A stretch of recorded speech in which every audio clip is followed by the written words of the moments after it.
തെരുവുനായ ശല്യം പരിഹരിക്കുന്നതിൽ സമ്പൂർണ്ണ പരാജയമാണ് തിരുവനന്തപുരം കോർപ്പറേഷൻ. നമുക്ക് ഏറ്റവും കൂടുതൽ സാമ്പത്തിക നേട്ടം ഉണ്ടാകുന്ന ഒരു മേഖലയാണ് വിനോദസഞ്ചാര മേഖല. വിനോദസഞ്ചാര മേഖലയിൽ പോലും ഇന്ന് തിരുവനന്തപുരത്തേക്ക് ജനങ്ങൾ വരാൻ വേണ്ടി ഭയക്കുന്നതിൻ്റെ ഒരു പ്രധാനപ്പെട്ട കാരണം തെരുവുനായ ശല്യമാണ്. വർഷങ്ങളായി വന്ധ്യംകരണത്തിൻ്റെ പേരിൽ കോടിക്കണക്കിന് രൂപ ഇവിടെ ചെലവഴിക്കുന്നു. എന്നാൽ വന്ധ്യംകരിച്ചു എന്ന് കണക്കിൽ കാണിച്ചിട്ടുള്ള നായ്ക്കൾ പോലും വീണ്ടും പ്രസവിക്കുന്ന ഒരു സാഹചര്യം ഉണ്ടായിരിക്കുന്നു. വർഷങ്ങൾക്ക് മുമ്പ് ആരംഭിച്ച വന്ധ്യംകരണ പ്രക്രിയ ഉൾപ്പെടെ പരാജയപ്പെട്ടത് കൊണ്ടല്ലേ തെരുവുനായ ശല്യം ഓരോ ദിവസവും രൂക്ഷമാകുന്നത്. അത് പരിഹരിക്കുവാൻ വേണ്ടി യാതൊരു തരത്തിലുള്ള നിലപാടുകളും നടപടിയും സ്വീകരിക്കാത്ത CPM-ന്റെ നേതൃത്വത്തിലുള്ള കോർപ്പറേഷൻ ഭരണം സമ്പൂർണ്ണ പരാജയമാണ്. അതിൻ്റെ കാരണമാണ് നിങ്ങൾ വിശദീകരിക്കേണ്ടത്.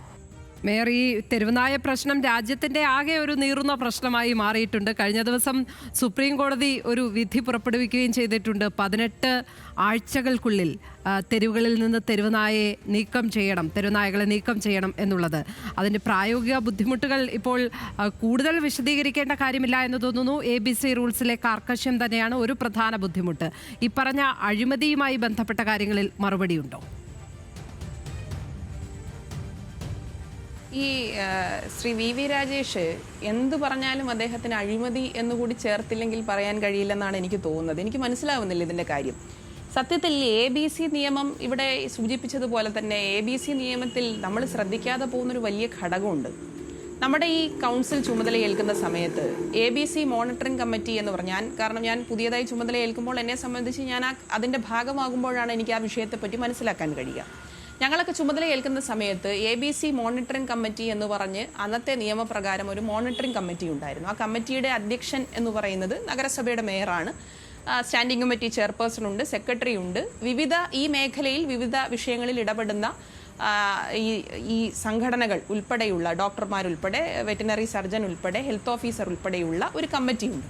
ആ കമ്മിറ്റിയുടെ നിയന്ത്രണത്തിലാണ് കൃത്യമായ ചർച്ച നടത്തി ABC നിയമത്തിൻ്റെ ഭാഗമായി തന്നെ വന്ധീകരണമാകട്ടെ, വാക്സിനേഷൻ ആകട്ടെ, ഈ പ്രവർത്തനങ്ങളെല്ലാം ചെയ്യുന്നത്. കേരളത്തിൽ ഇപ്പോൾ ഏറ്റവും കൂടുതൽ വന്ധീകരണം നടത്തിയിട്ടുള്ള തദ്ദേശ സ്ഥാപനം നമ്മളെടുത്താൽ അത് തിരുവനന്തപുരമാണ്. അത് സ്വാഭാവികമായും വലിയ കോർപ്പറേഷനാണ്. നമുക്ക് എണ്ണം നമ്മുടേതനുസരിച്ച് കൊണ്ടുള്ള പ്രവർത്തനങ്ങൾ നമുക്ക് നടത്തേണ്ടി വരും.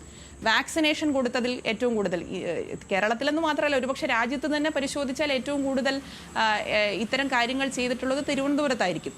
ഇത് രണ്ടും മതിയാവാത്തത് കൊണ്ട് തന്നെ വളർത്തുനായകൾക്ക് ലൈസൻസ് ഏർപ്പെടുത്തിയ ഒരു തദ്ദേശ സ്ഥാപനമാണ് നമ്മുടെ നഗരസഭ എന്ന് പറയുന്നത്. പല പ്രശ്നങ്ങൾ ആ മേഖലയിൽ നമ്മൾ കണ്ടിട്ടുണ്ട്. അതുകൊണ്ട് അതിൻ്റെ കൂടി ലൈസൻസ് ഏർപ്പെടുത്തി അതിൻ്റെ ഇഞ്ചക്ഷൻ ആകട്ടെ, അതിൻ്റെ മറ്റു കാര്യങ്ങളാകട്ടെ, വാക്സിനേഷൻ ആകട്ടെ, അത്തരം കാര്യങ്ങളെല്ലാം നമുക്ക് നടപ്പിലാക്കാൻ വേണ്ടി സാധിച്ചു. ഈ ABC മോണിറ്ററിംഗ് കമ്മിറ്റിയുടെ ഘടന എന്ന് ഞാൻ നേരത്തെ സൂചിപ്പിച്ച ഘടന ഈ കേന്ദ്ര സർക്കാരിൻ്റെ ഭാഗമായി അപ്പാടെ അങ്ങ് മാറ്റിക്കളഞ്ഞില്ലേ.